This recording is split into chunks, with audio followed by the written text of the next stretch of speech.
Hey YouTubers, Sam and Anthony with the RG Review here. We're doing a review on the Ruger 1022 and how versatile it is.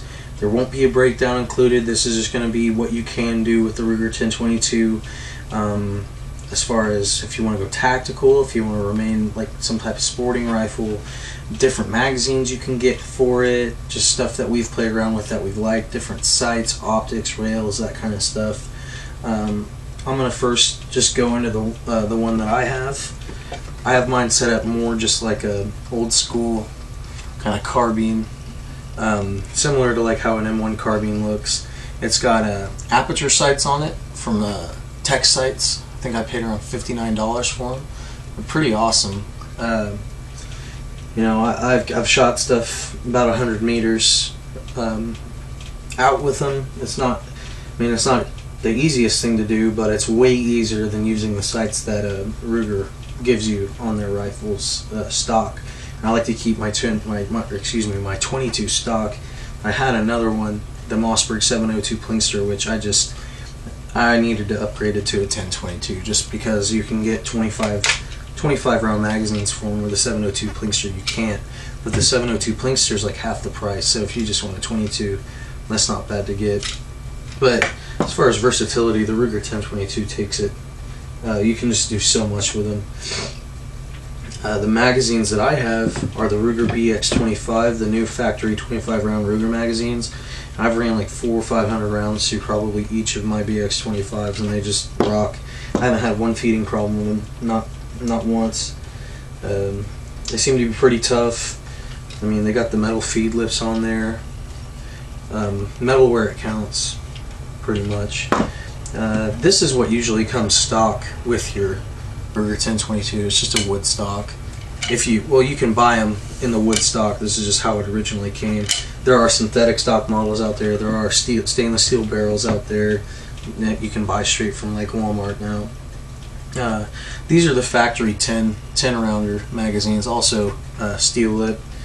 I tried to go factory with a lot of the Ruger stuff as far as magazines go, just across the board. Sometimes in my rifle they have a hard time dropping out.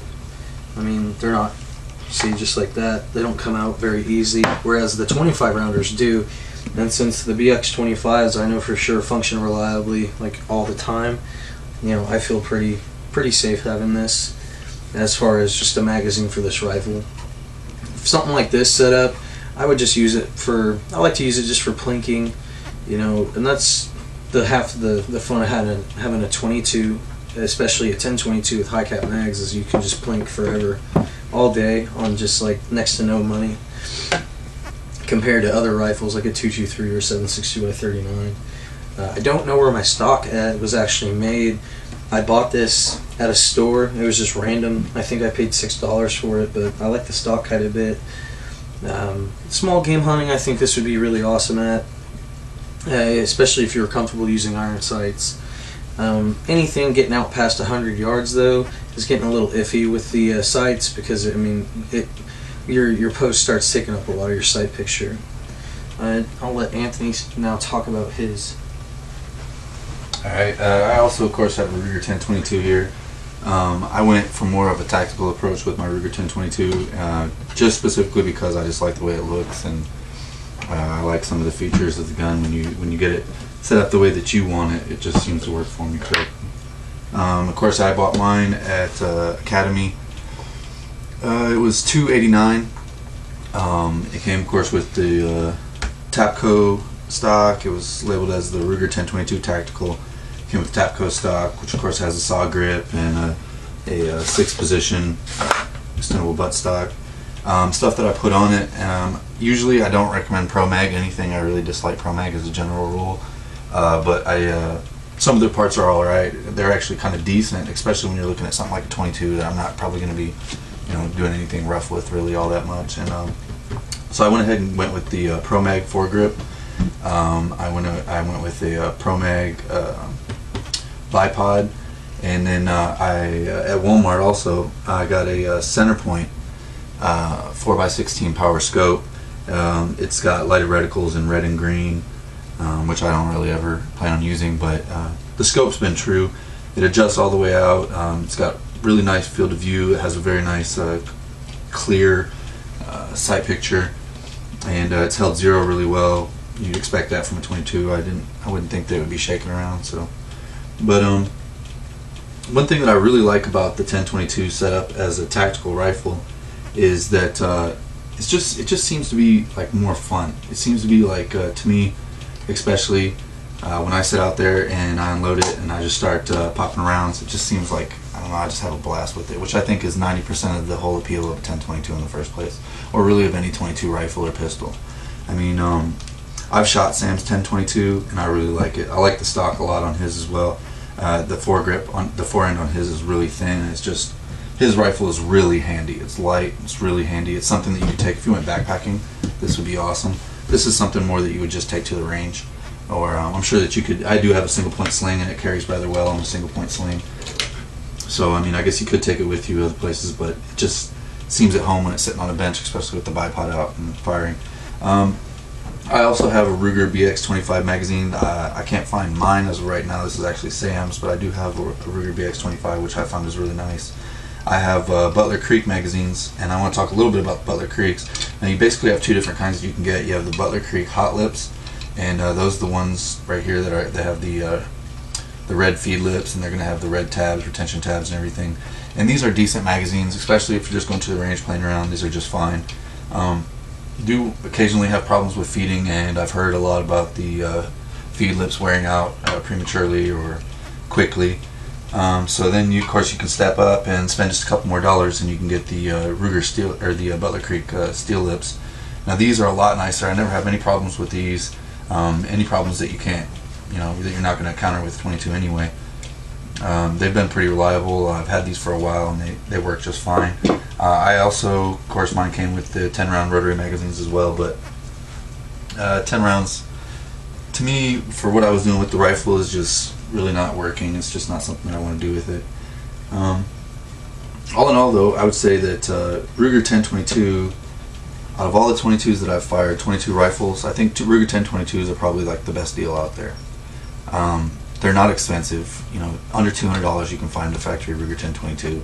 You throw another $200 on it and you can have this, or if you throw, like you said, $50 on it, and $56 if you count the stock. I mean, you can have what he's got here, and this gun rocks. These sights are actually really nice too, but the guns just rock, man. They don't cost much. You can shoot them all day long. They're a lot of fun. They're plenty accurate as you're ever going to need a 22, especially out to 100, maybe a little bit past 100 yards. Ruger really had his stuff together when they made it. Of course, that's been over 50 years ago, and they're still going strong, and they will probably still be going strong as long as gun laws stay the way they should be. I mean, Ruger 10-22s are still going to be flying out the doors like crazy. Probably in the next 30 years, they'll still probably be going out the doors. So yeah, that's our view, my view anyway, on my Ruger 10-22, and Sam here with his Ruger 10-22, and that's about as much as I got. You got anything to add to it?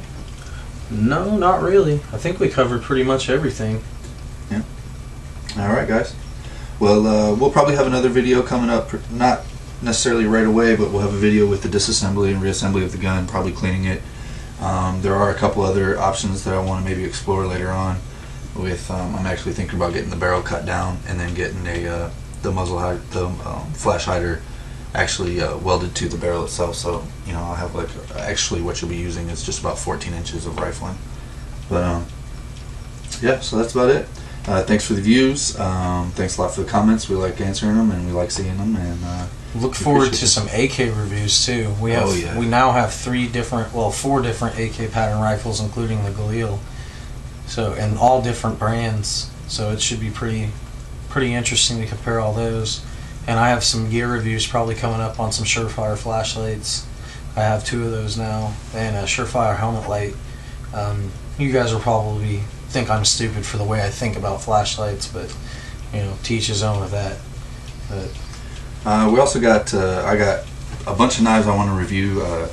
It's been a while since I did a knife review. I think the Pendleton Light Hunter, and the Cold Steel economy knives is what the last thing I reviewed, I believe, as far as knives. But we're gonna go ahead and get some more out. Sam has a few knives that he's acquired pretty recently that are really nice, and I have a few knives that I'm really excited about showing. I'm gonna do one for sure coming up quick on the Cold Steel Pro Light, and Sam's got a couple of other ones that he's gonna do on SOG Flash 2. Came across that. The Cold Steel Double Agent, the neck knife, comes with the sheath.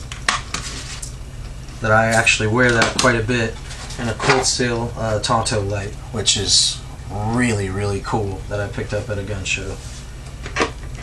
So yeah, we got a lot more stuff, guys, and we'll be probably making videos with a higher frequency here, especially over the next month or so.